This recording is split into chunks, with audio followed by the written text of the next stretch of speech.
Bonjour, bienvenue à la BFM de Limoges, à la bibliothèque francophone multimédia pour ce grand entretien exceptionnel pour évoquer ce livre Impression et Ligne claire publié chez Lattès, coécrit par nos deux invités, Édouard Philippe et Gilles Boyer. Merci à vous d'être ici. Je crois que c'est la première fois que vous êtes en province pour évoquer ce livre.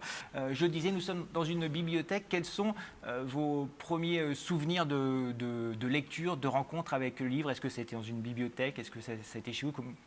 Votre première rencontre avec le livre, Édouard Philippe? Moi, j'ai grandi avec des livres. J'ai d'ailleurs, avant d'écrire ce livre avec Gilles, j'en ai écrit un en 2017 sur justement mon lien avec les livres et la place que les hommes qui lisent. Les hommes qui lisent. Publié chez Lattès aussi. Exactement. Et donc, je me souviens très précisément du jour où mon père m'a fait lire une page entière de Dante, du début de la Divine Comédie.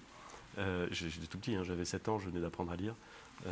Et je ne comprenais rien de ce que je lisais, déjà, pourrait dire Gilles. Mais c'était un moment de grande fierté dans la famille, en tout cas pour mon père, parce que ça voulait dire que j'étais entré en lecture. Et ensuite, j'ai passé des heures et des heures et des heures et des heures à lire et à parler des lectures avec ceux qui m'entouraient.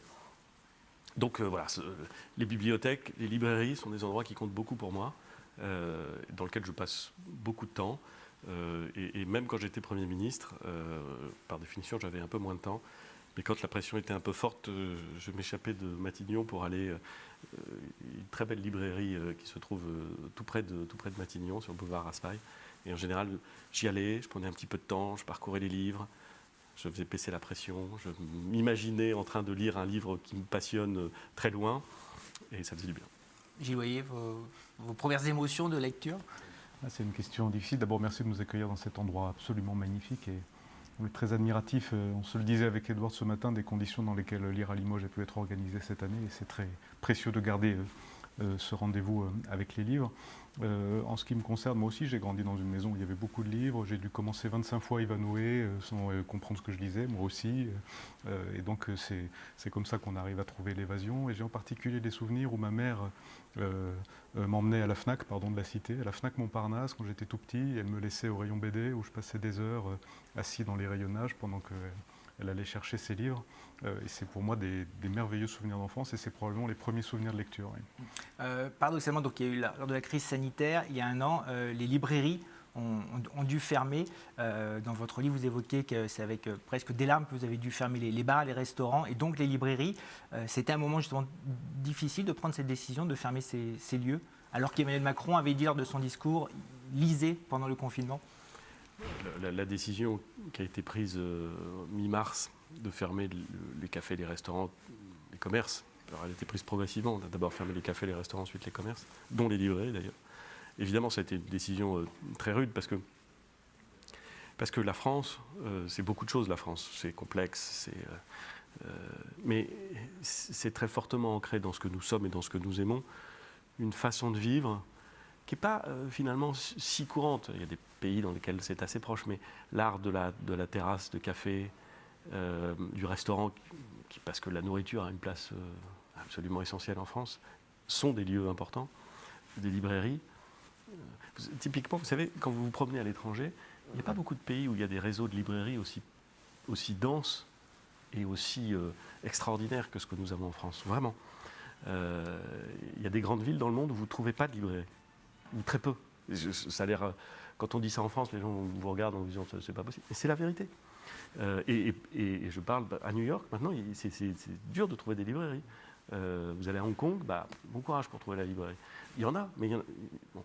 Et donc, fermer, ça voulait dire porter un coup à l'esprit du pays, à ce que nous sommes, au fond, dont je savais que ça avait un impact absolument considérable. Mais lors du premier confinement, je le dis parce qu'on l'a peut-être un peu oublié, lors du premier confinement, ce sont les libraires eux-mêmes qui nous ont demandé de faire partie des commerces qui étaient fermés, parce que les incertitudes sur la façon dont se transmettait le virus étaient telles qu'ils pensaient qu'ils n'arriveraient pas à ouvrir dans des conditions qui préservent la sécurité de leurs clients, de leur public. Et c'était une décision, à mon avis, à l'époque très responsable, comme l'est aujourd'hui la décision d'ouvrir, parce que justement, c'est mieux s'en protéger.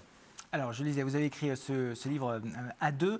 C'est une première pour moi. Ça fait 20 ans que je modère des rencontres avec les auteurs. C'est la première fois que j'ai les deux personnes qui ont écrit ensemble un livre. Comment ça s'est passé? Il y a eu une répartition des chapitres. Comment vous avez travaillé ensemble? Alors c'est tout sauf une répartition des chapitres, parce qu'à ce moment-là, autant écrire 2 livres, vous voyez, chacun de son côté. Alors on avait un passif ensemble, comme vous l'avez rappelé, on a écrit 2 romans policiers ensemble, donc on a des habitudes d'écriture. Et cette fois-ci, on se disait, d'abord à la sortie de Matignon, on avait tous les deux envie d'écrire, et il s'est trouvé qu'on avait envie d'écrire à peu près la même chose au même moment, pour raconter, c'est vrai, avec à la première personne du pluriel, ce qui est sans doute un peu original, c'est nous, alors qu'évidemment c'est Édouard qui était aux premières loges et moi à ses côtés, dans son ombre. Raconter cette expérience qui est quand même étonnante en soi parce que Matignon c'est toujours une expérience très riche pour tous ceux qui l'ont vécu, et étonnante en particulier parce qu'il se trouve qu'au cours des 3 années qui se sont écoulées, nous avons vécu des événements, pas tous très joyeux pour dire la vérité, certains tragiques, et qui sont probablement sans équivalent dans l'histoire politique moderne. Donc ça nous semblait intéressant de le raconter. Page 348, là, vous citez Churchill à propos de ce moment que vous vivez. Vous citez souvent Churchill. Le plus dur, c'est de prendre des décisions quand un tiers des informations dont vous disposez sont incomplètes, un tiers sont contradictoires et un tiers sont fausses. Oui, et c'est vrai. Effectivement, on imagine le brouillard effectivement, dans lequel vous étiez. Lui écrit ça sur la guerre. Et d'ailleurs, quand on connaît un peu la façon dont Churchill a piloté la guerre, il a commis des erreurs considérables pendant la guerre, Churchill, et le commandement britannique. Des erreurs considérables, des erreurs qui ont donné lieu à des pertes humaines qui auraient pu être évitées, mais vraiment.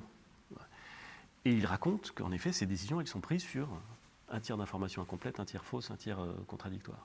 C'est la nature des choses quand vous êtes en situation de crise. Et ça veut dire que mécaniquement, vous pilotez les choses en sachant, au fond de vous-même, qu'il est inévitable que sur un certain nombre de ces décisions, vous vous plantiez.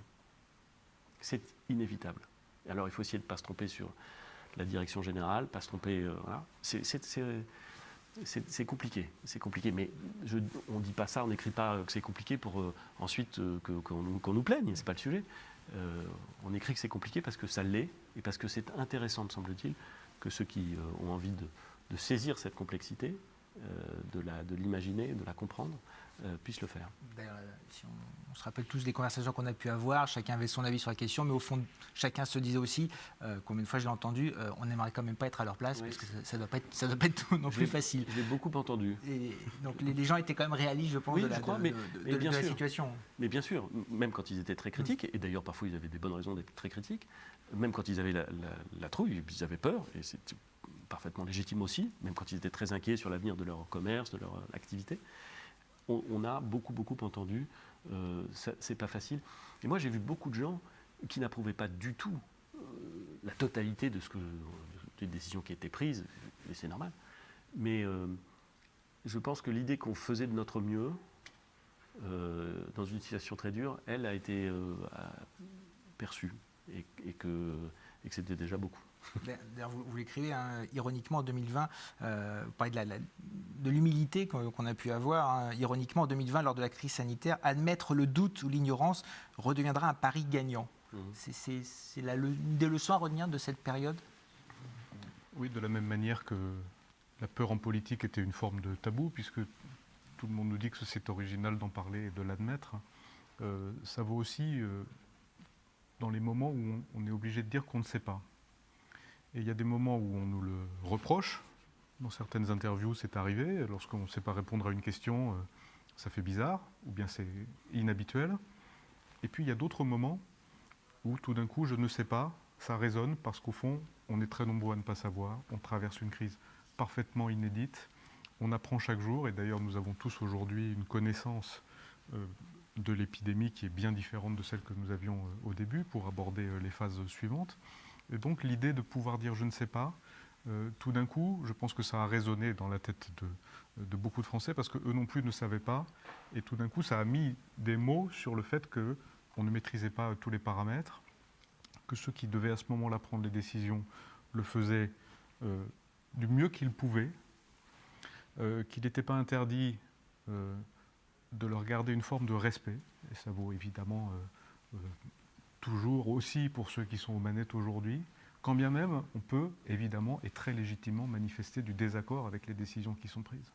Mais ceux qui, dans un moment aussi particulier de l'histoire de France, doivent prendre des décisions inédites, on raconte que fermer les bars et les restaurants, c'est une décision invraisemblable. C'est invraisemblable de fermer les bars et les restaurants en France.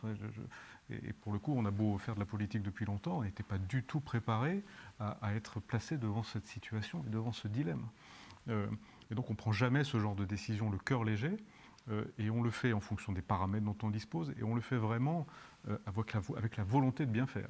Et comme le dit Édouard, face à cette crise inédite, des erreurs ont sans doute été commises, probablement, et l'histoire jugera, et je suis certain que une fois que nous en serons sortis, les commentaires ne manqueront pas.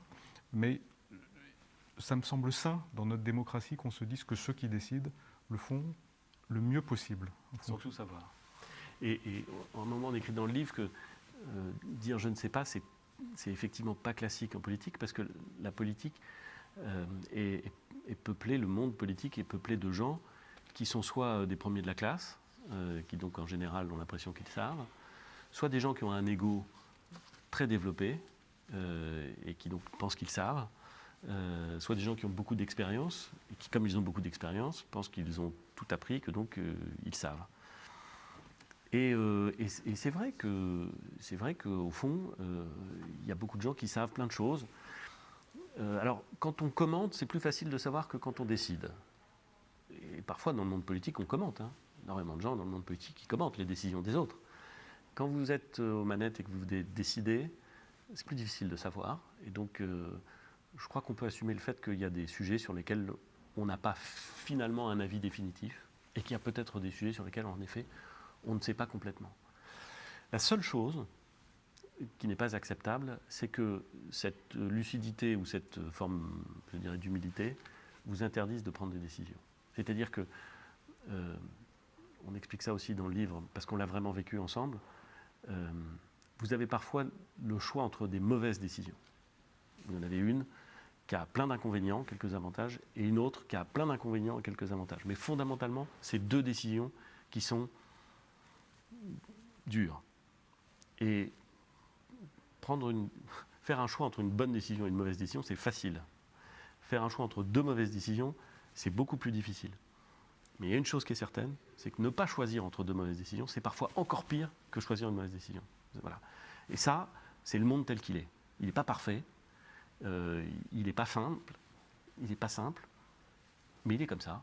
Il faut y aller. Merci beaucoup, Édouard Philippe, merci Gilles Boyer. Donc je rappelle le titre de votre livre, Impression et ligne nucléaire chez Lattès. Et puis j'en profite aussi pour présenter votre roman, Le Maître d'hôtel de Matignon. C'est un complément à ce livre publié lui aussi chez Lattès. Merci beaucoup d'être passé en Limousin. Merci.